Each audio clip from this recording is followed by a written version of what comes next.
गत 28 तारिख रु आज 3 तारिख पर्यंत माओवादी पालन करते शहीद सप्ताह पालन शेष दिन में घटाइले बड़ अघटन।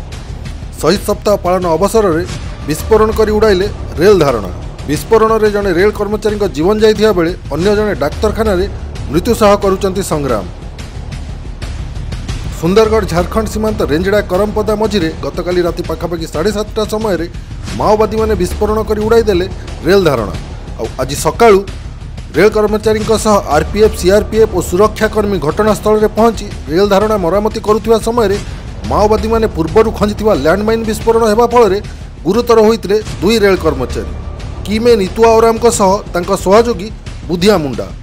गुरुतर अवस्था 2 जन को राउरकेला सरकारी डाक्तखाना अणाई बेले डाक्तर इतुआ ओराम को मृत्यु घोषणा करथिबा बेले बुधिया मुंडा को अधिक चिकित्सा पर एक घरोई हस्पिटाल भर्ती कर।